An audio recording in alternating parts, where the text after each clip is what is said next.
안녕하십니까. 이 자리는 적응이 잘 안 되는 자리입니다. 제 얼굴이 노름땡땡하여 떴는 것 같지 않습니까? 긴장을 해서. 성경 말씀 요한복음 1장에부터 11장 말씀을 성령님과 같이 봉독하도록 하겠습니다. 성경 말씀 요한복음 2장 1절로부터 11절 말씀을 봉독하겠습니다. 1절은 제가 있고 2절은 성도님이 계시기 바랍니다. 찾으셨습니까? 예. 사흘 되던 날에 갈릴리 가나에 혼인이 있어 예수의 어머니도 거기 계시고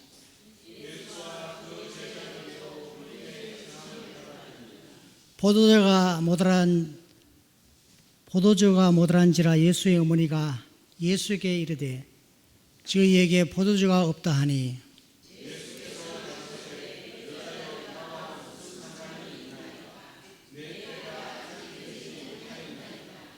그 어머니가 하인들에게 이르되 너에게 무슨 말씀을 하든지 그대로 하라 하시니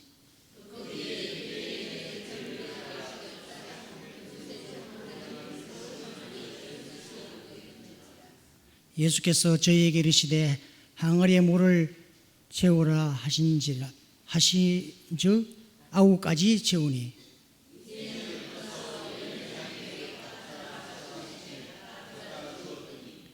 연회장은 물로 된 포도주를 맛보고 어디서 났는지 알지 못하되 물 떠온 하인들은 알더라. 연회장이 신랑을 불러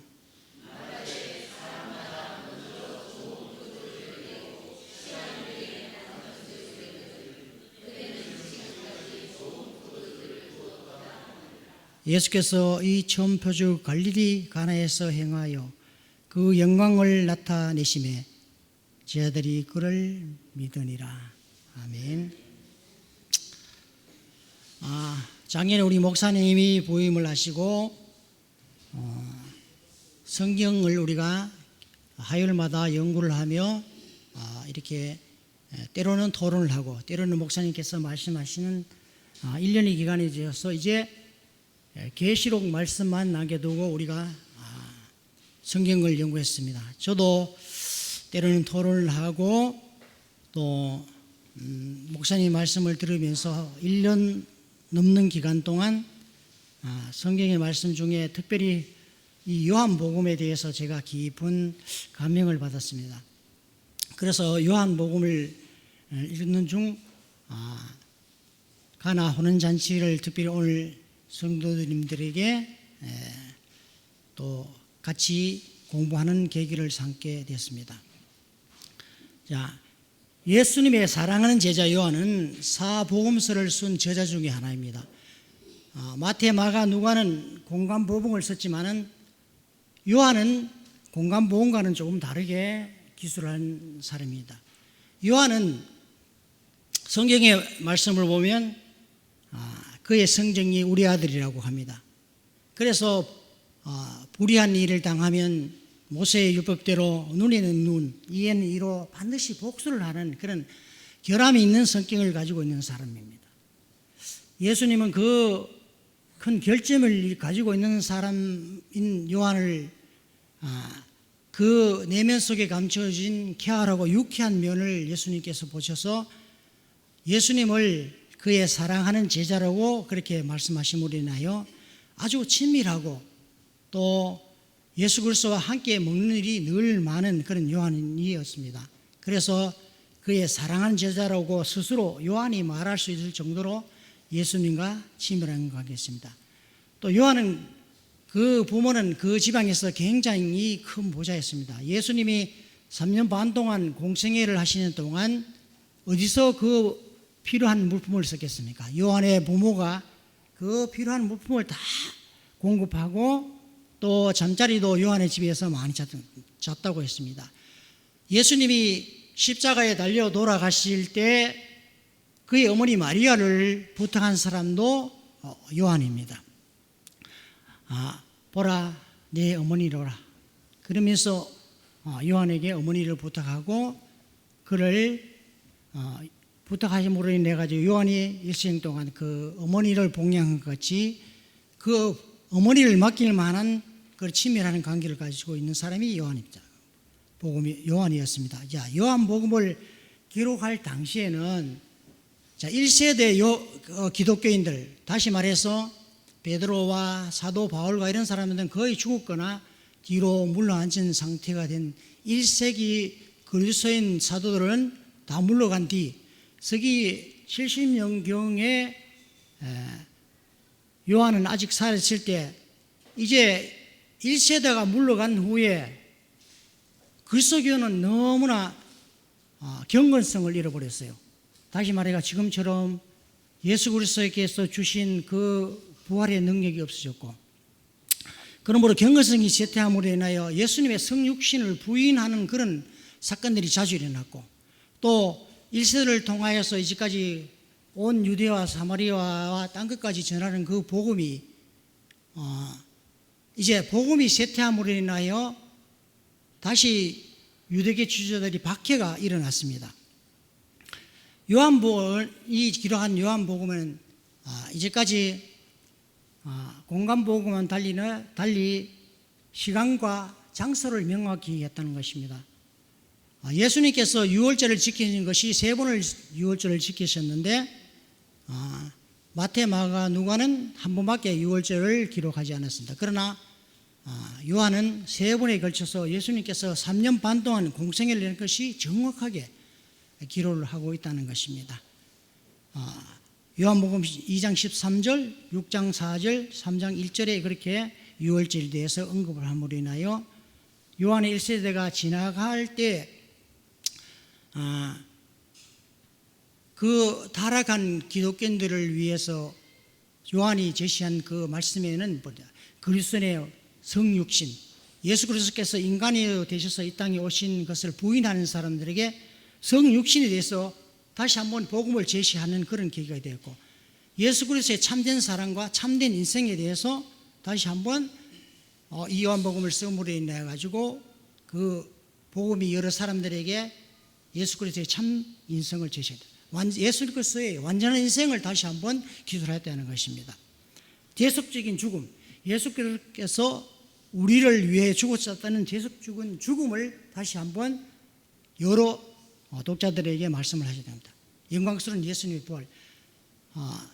요한은 정말 큰 변화를 일으킨 계기가 어디서 계기가 됐냐 하면 예수 그리스도께서 십자가에 달려 돌아가시고 요한이 그 장면을 보았을 때 다시 부활하신 그 장면을 보고 요한은 이제까지 자기의 물론 살아온 삶이 예수 그리스도께서 요한을 어떤 점을 보였냐면 그가 비록 성정이 거칠고 나쁘가했지만 예수님이 그 뒤에 숨겨진 마치 그 예수님의 말씀을 잘 흡수할 수 있고 또 사람이 변할 수 있다는 그런 점을 예수께서 봐주셨기 때문에 영광스러운 부활로 인하여 요한은 다시 한 번 더 새로운 인생을 살 수 있는 그런 계기가 되었다는 것입니다. 더욱더 무엇보다도 재림의 약속을 굳게 붙잡은 그런 요한이 되었다는 것입니다.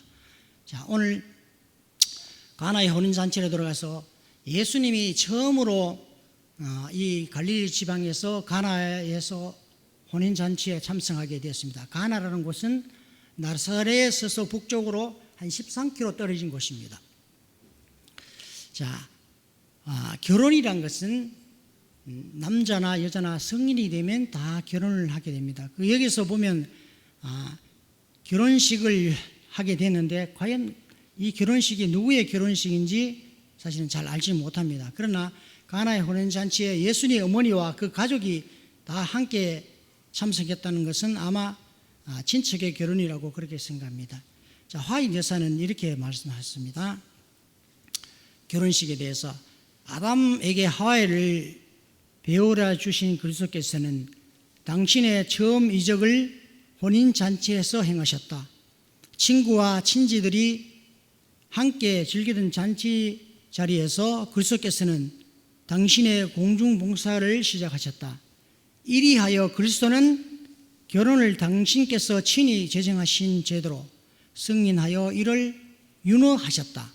남녀는 혼인으로 가정을 건설하고 그 권속들은 영광으로 관시우셔서 하늘 가족의 권속으로 인정하도록 제정하셨다.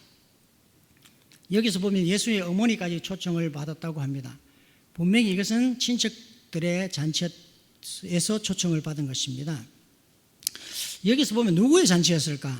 성경에는 언급이 되어 있지 않습니다. 그러나 정경 66권에는 이런 이 가나 혼인잔치에는 누구의 잔치인지 기록되어 있지 않지만 정경 외 외경서에는 그렇게 기록되어 있다고 합니다. 여기에 혼인잔치는 예수의 어머니 동생 살로메와 오늘 이렇게 성경을 쓴 요한의 결혼식이라고 그렇게 소개를 합니다. 예수의 제자들도 몇 명 참석했습니다. 이것은 참 어찌 보면 예수님이 공생애를 시작하면서 예수의 제자들을 데리고 공식적인 장소에서 처음 참석합니다. 베드로, 요한, 여러 사람들이 참석을 했습니다. 유대 지방에서는 절대적으로 개인과 개인의 결혼은 없다고 했습니다. 그래서 지방과 집안 내 결혼을 할 때는 성대한 잔치를 베풀어서 모든 하객들이 이 혼인잔치를 크게 축복하고 며칠 동안 우리 지금 한국에 결혼하는 것처럼 한 30분 내에 결혼하는 것이 아니라 며칠 동안 축가객들이 그 집에 머물면서 계속해서 술을 마시고 그랬다는 것입니다. 자, 우리 재림교회 주석에는 보면 이 포도즙이라고 이렇게 주석을 해놨는데 사실은 그건 맞지 않는다고 저는 그렇게 생각합니다. 요 10절인가 이렇게 보면 취한 후에 다른 포도주를 갖다 줬다고 하는 것을 보면 아마 취할 수 있는 그런 음료였던 것입니다. 왜 포도주가 떨어졌을까? 포도주가 떨어졌다는 것은 그 잔치를 주관하는 집에서는 큰일이 난 것입니다. 손님이 예상보다 많았거나 아니면 하객들이 너무 많이 마셔서 포도주가 아마 떨어지게 되었을 것입니다. 이렇게 되면 잔치를 베푼 주인은 큰 망신을 당하게 되는 것입니다. 유대의 관습으로 보면 결혼을 하게 되면 약혼기간으로부터 시작해서 1년 동안 결혼을 준비해서 그 집에서 음식, 특히 우리나라도 옛날에는 뭐 그렇게 이 가정에서 술을 담그고 그랬지만은 유대 풍습으로는 1년 동안 많은 포도들을 준비해서 손님에게 먹이고도 충분히 남을 수 있는 만한 포도주를 준비했다고 합니다. 그러나 어찌되었든지 이 잔치에서는 포도주가 떨어지게 돼서 여기서 우리가 얻을 수 있는 교훈은 우리의 삶도 마치 잔치를 준비한 주인처럼 언제든지 우리가 우리가 준비한 포도주가 떨어질 수 있다는 것을 우리가 의미를 하는 것입니다. 이때 우리도 예수님께 도움을 요청하는 그런 성도님이 되시기를 바랍니다. 포도주가 모자란 얘기야. 2장 3절에 이렇게 말합니다. 포도주가 모자란지라 예수의 어머니가 예수에게 이르되 저희에게 포도주가 없다 하니 예수께서 가라사대 여자여 나와 무슨 상관이 있나이까 내 때가 아직 이르지 못하였나이다 이렇게 얘기했습니다. 왜 어머니 마리아는 포도주가 떨어진데 당연히 주인에게 이야기해야 되고 신랑에게 얘기해야 되는데 왜 예수님에게 얘기를 했을까? 우리의 상식을 볼 때는 당연히 그렇죠. 연애장이 있는 것입니다. 연회장이 준비를 하든지 주인을 준비하든지 이렇게 준비를 했는데 예수의 어머니가 예수님께 특별히 부탁을 했다는 것입니다. 그러면 예수님을 신뢰하지 않고는 결코 그런 부탁을 할 수 없는 것이죠. 당장 어떻게 포도주를 갖고 있는 상황도 아닌데 그런 말씀을 하시는 것은 전적으로 예수님을 신뢰를 한다는 것입니다. 예수님이 그런 일을 하실 만한 능력이 있다는 사실을 어떻게 알았을까요? 자, 연회장이 연회를 주관하면서 술이 떨어지면 연회장이 다 마련하게 되는데 아마 이 이 잔치도 예수의 어머니께도 관계가 있기 때문에 그렇게 얘기를 했을 것입니다. 자, 마리아는 예수께서 침례를 받자, 이 말씀은 하인 여사의 말씀인데 예수의 그 전적인 신뢰를 어떻게 보내느냐 하면 마리아가 이제 느낀 점이 있습니다. 마리아는 예수께서 침례를 받으실 때 요단강에서 예수님이 침례를 받을 때 성령이 강림했다는 소식을 들었다. 그 소식이 나사렛에 전해지자 매우 오랫동안 그녀의 마음에 숨겨왔던 장면들이 그녀의 마음에 새롭게 떠올랐다. 모든 이스라엘 사람들처럼 마리아도 침례 요한의 전도에 깊은 감동을 받았다. 그녀는 요한의 칠성시에 주어진 예언의 말씀을 잘 기억하고 있었다. 그리고 예수의 침례 요한과의 관계가 그의 소망을 새롭게 붙들어 주었다. 이제 예수님께서 침례 요한이 그 예수님에 대해서 세상 죄를 지고 가는 하나님의 어린 양이다 이렇게 말씀하시고 또 요단강에서 침례를 베푸실 때 성령이 강림했다는 것을 마리아는 마음속에 늘 가지고 있었어요. 그리고 예수님이 출생하실 때 시몬의 말씀처럼 예수님은 앞으로 이 세상을 죄를 짊어지고 가는 하나님의 어린 양이었다는 것을 그는 늘 기억하고 있었습니다. 자, 이렇게 또 말씀합니다. 혼인잔치에서 마리아는 여전히 친절하고 믿음직한 아들을 만났다. 그러나 그는 전과 같지 않았다. 그의 용모는 변하였다. 그의 얼굴은 광야에서 초정의 흔적이 지니고 있었으며 위엄과 건세의 새로운 표정이 그의 하늘의 사명을 증거해 주었다. 곁에는 존경의 눈길로 그를 따르고 예수를 주라고 부르는 일단의 청년들이 함께 있었다. 이 동행자들은 예수의 침례 받으실 때와 또 각지에서 보고 들은 것을 마리아에게 상세하게 말해 주었다.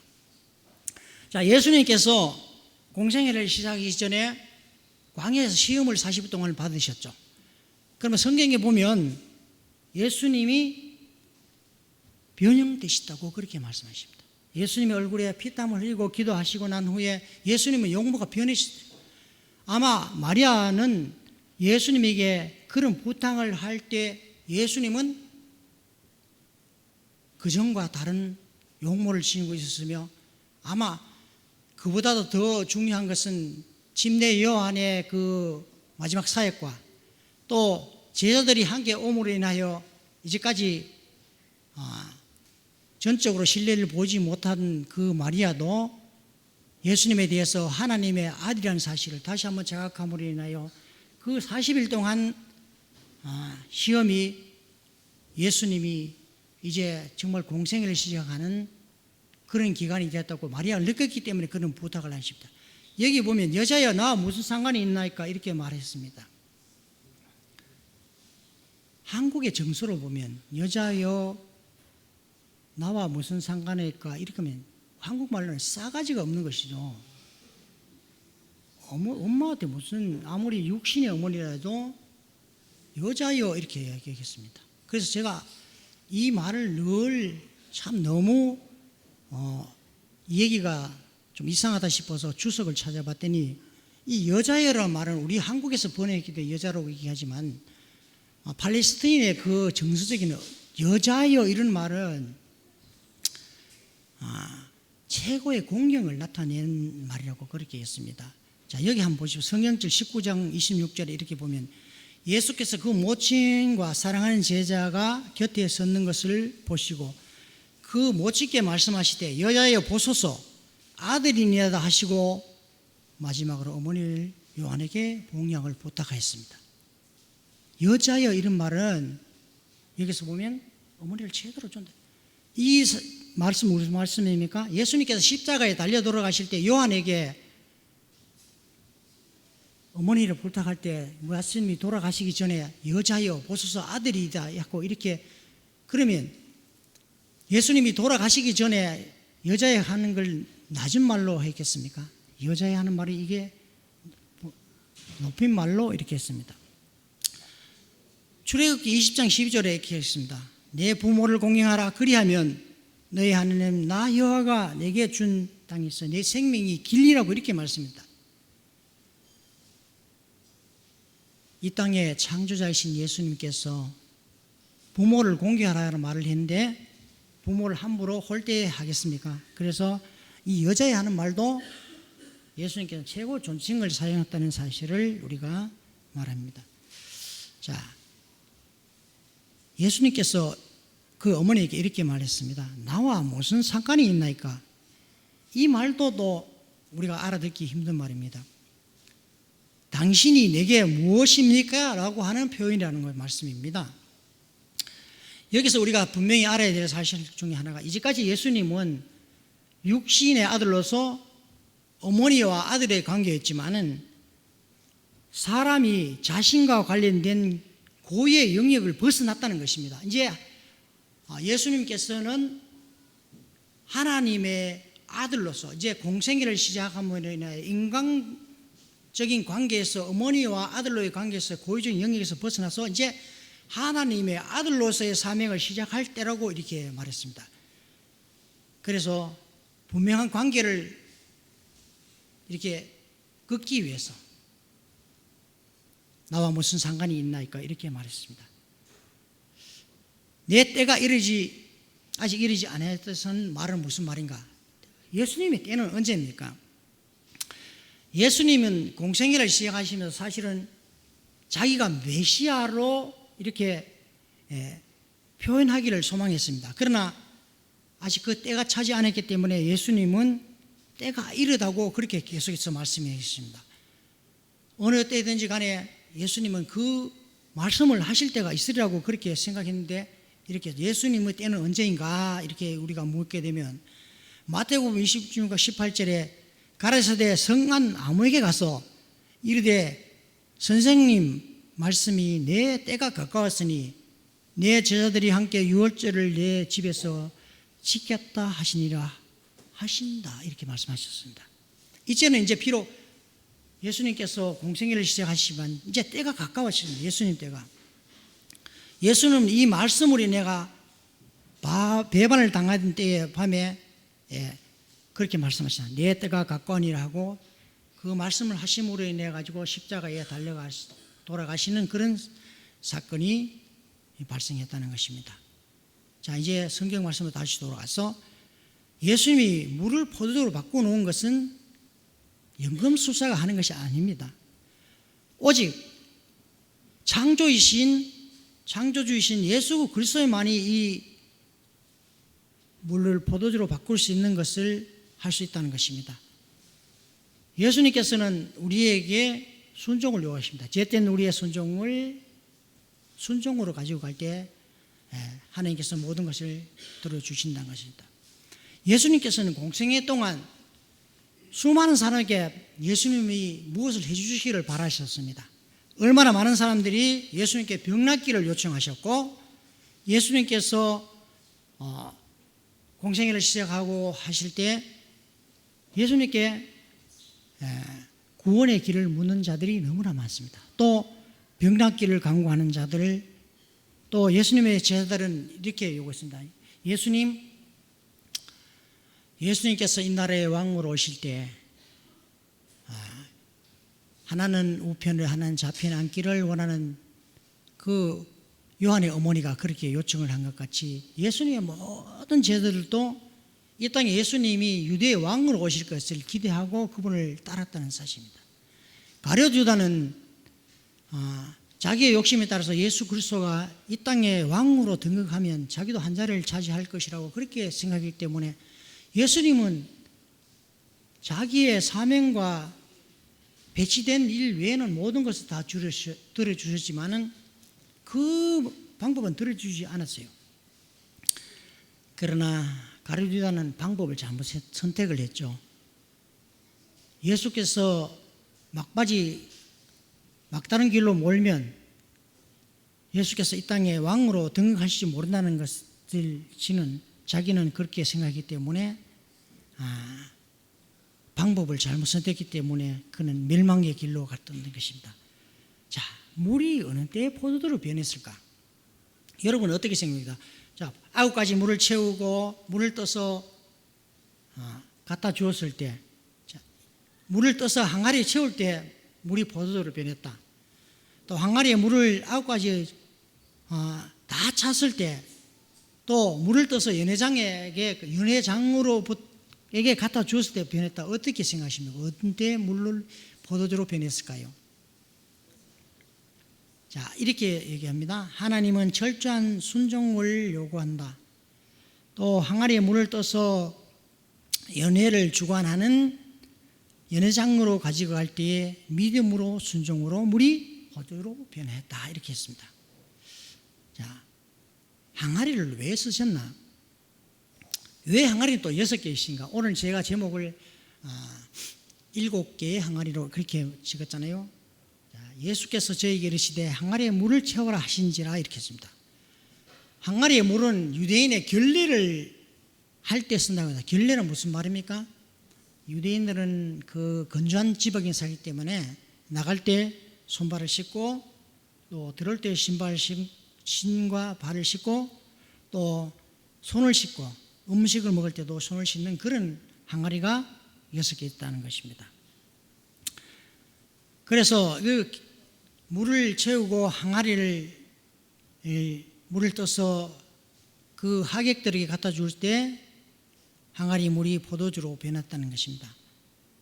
그래서 예수님께서는 이 땅에 오실 때 우리의 비워진 곳을 채우기 위해 오셨다는 것입니다. 항아리의 물은 누구나 채울 수 있다는 것입니다. 또 누구나 떠다 줄 수 있습니다. 그러나 물을 포도주로 변하게 하는 능력은 오직 예수님만이 할 수 있는 것입니다. 현재 우리들도 그렇습니다. 비워진 곳이 우리가 너무나 많잖아요. 비워지고 또 채워질 부분들이 너무나 많습니다. 예수 그리스도께서는 우리에게 영적으로 부족한 것을 채우시기를 또 원하시고 또 우리가 반드시 영적인 부분을 채워야 하는 것입니다. 또 교회는 사람을 채워야 합니다. 우리가 교회에 나와서 전도하고 하는 것은 결국은 보면 사람을 채우기 위하여 우리가 우리의 시간과 노력을 들여서 이 교회에 우리가 앉아 있는 것입니다. 예수님께서는 우리에게 건강하지 못한 사람들에게 건강한 부분을 채우시기를 또 원합니다. 우리의 물질 부족한 부분도 또 채우시기를 원합니다. 가룟유다가 자기의 부족한 부분을 채우기 위해 해가지고 예수님을 판 것처럼 우리의 욕심들을 잘못 채우게 되면 가룟유다의 형태를 닮아간다는 사실을 우리가 명심해야 되는 것입니다. 자, 다윗의 아들 솔로몬이 왕이 되고 난 뒤에 일천제를 드렸어요. 일천제를 드리고 난 후에 그가 구한 것이 지혜였지 않습니까? 그런데 그 지혜를 구할 때 예수 그리스도께서 이렇게 주신 것 같이 하나님께서도 다윗 왕 아들 솔로몬이 구하지 않는 것도 다 주셨다는 것입니다.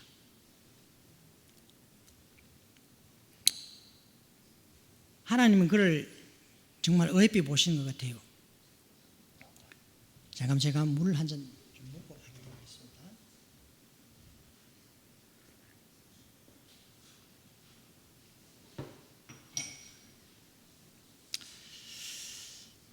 엘리야가 이세벨의 그 낯을 피하여서 사렙대 지방의 그 과부에게 갔을 때 하나님께서는 그 한 끼를 먹고 죽을 수밖에 없는 과부에게 작은 그릇에 채워준 것이 아니라 그릇이 있는 대로 다 채워주셨다는 것입니다. 그럼 우리는 왜 우리가 구한 것을 다 채우지 못할까요? 하인 여사의 말씀 보면 우리가 욕심으로 구하고 우리가 받을 만한 자리에 서지 못하고 수종으로 우리가 구하지 못하기 때문에 우리가 받지 못한다는 것입니다. 또 이 땅에 예수님께서는 나누주기 위해서 오셨습니다. 이 혼인잔치도 예수님은 나눔으로 시작을 하셨습니다. 이 혼인잔치에 표적으로 풍족이 나뉘어 주었던 것처럼 우리에게도 예수님께서는 일색하게 나눠주시지 않는다는 것입니다. 왜 잔치집의 손님들에게는 항상 풍족하게 나눠줄까요? 잔치라는 것은 일색하면 절대 안 된다는 것입니다. 그래서 예수님께서는 아마 이 땅의 공생애를 시작할 시에 잔치라는 그 표적을 통해서 우리에게 하나님은 절대 인색하지 않는 분으로 이렇게 인식하기 위해서 나눠주시는 분으로 이 땅에 오셨다는 것입니다. 예수님은 만물을 우리에게 주셨지만 예수님 자신은 결코 물질로 풍족하게 사시지 않았다는 것입니다. 항상 가난하시고 줄이시고 또 옷 두 벌도 가지지 않고 사신 예수님, 우리가 그런 정신으로 아마 살았다면 우리 마음속에 욕심도 없을 것이고, 요즘 우리 어린이 기도력을 보면 계속해서 나눔에 대해서 얘기를 하는데 그 나눔은, 적게 나눔은 나눔이 점점 커지다 보면 크게 돌아온다는 사실을 우리가 느끼게 됩니다. 화인 여사는 이렇게 얘기합니다. 움켜쥐고 있으면 부자인 것은 사실이나 부유하지 않다는 것이다. 부유한 것과 부자는 전혀 다르다는 것입니다. 부유한 것은 물질은 많지만은 부유하지는 않다는 거다. 부유하다는 것은 모든 사람에게 나눌 수 있는 사람이 부유하다는 것입니다. 성경에 많은 선지자들이나 노덕들이 어려운 삶을 도왔습니다. 욥도 보면 물론 하나님께서 재물로 충분히 그 욥에게 자식들도 많은 자식을 주셨고 했지만은 욥이 많은 사람, 불쌍한 사람들을 위하여 도왔기 때문에 하나님께서 또 크게 생각하면 욥 정신 속에 남을 도울 수 있는 그런 마음이 있었기 때문에 사단의 시험 중에서도 그를 건지신 것 같이 욥도 아브라함도 우리가 잘 알 수 있는 아브라함의 그 풍족함, 갈대아 우르에서 떠날 때 자기가 얼마나 풍족한 삶을 살면서도 하나님께서 다른 곳으로 가라 하셨을 때 그것을 다 버리고 갈 수 있는 만한 그런 믿음을 주셨기 때문에 아브라함이 나중에 모든 민족의 조상이 되었지만 그때는 롯과 다르게 풍족한 삶을 살았다는 것입니다. 선한 사마리아인, 우리가 선한 사마리아인의 성경을 보면 선한 사마리아인은 자기의 모든 것을 전혀 알지도 못한 낯선 사람들에게 우리가 주는 것을 볼 수가 있습니다. 우리가 과연 그런 사람들처럼 선한 사마리아인처럼 다른 사람에게 그렇게 베풀 수 있는 우리의 마음을 가지고 있느냐? 다른 분은 어떤가 몰라도 저는 그런 마음을 가지고 있지 못하기 때문에 이렇게 인색하게 살고 있는지도 모릅니다. 오늘 나눠주시는 예수 그리스도의 정신을 우리가 보면서 끝없이 나눠주시는 주님, 도로가도 그렇게 했지 않습니까? 도로가도 어려운 사람을 위하여서 끝없이 나눠준 예수님이 나눠주신 그 이적에서는 5,000명을 먹으실 때 떡을 떼시고 또 떼셔도 끝없이 그 떡이 나오셨다는 사실, 4,000명을 먹으실 때도 그렇고 배고픈 자와 줄인 자를 먹이실 때 늘 예수님께서 나눔의 정신을 먼저 발휘하셨다는 것입니다. 또 예수님께서는 이 땅에 많은 사람을 고치셨습니다. 수많은 병자들을 고치시고 귀신 들린 자, 병든 자, 이런 자를 늘 고치셨습니다. 또 살리셨습니다. 야이로 회당장의 딸을 살리시고 자기의 친구 나사로를 살린 것처럼 이 땅의 생명의 주 되시는 예수 그리스도께서는 살리기 위해서 이 땅에 오셨다는 것입니다. 반대로 욕심으로 망한 사람도 있다는 것입니다. 다윗이 사울의 왕의 낯을 피하여서 광야 생활을 할 때 너무나 그의 부하들과 함께 줄인 생활을 많이 했습니다. 그러나 다윗이 이렇게 하는 곳에 나발이라는 아주 부자가 있었습니다. 여러분 성경을 통해서 잘 아시지 않습니까?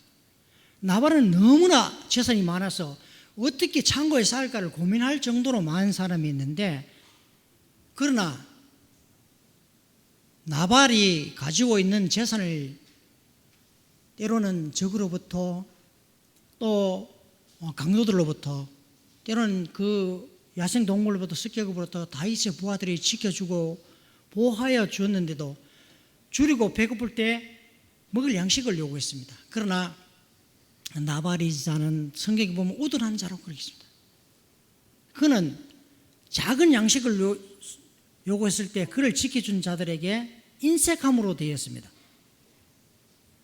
그때 다윗이 무장하고 올라가서 다 죽이리라 할 때, 자, 그 중에 현명한 그의 아내 아비가일이 급히 음식을 가지고 다윗을 맞이하여서 그의 온 가족이 멸하는 것을 면하였지만 나발은 하나님께서 치셔서 그가 죽었습니다.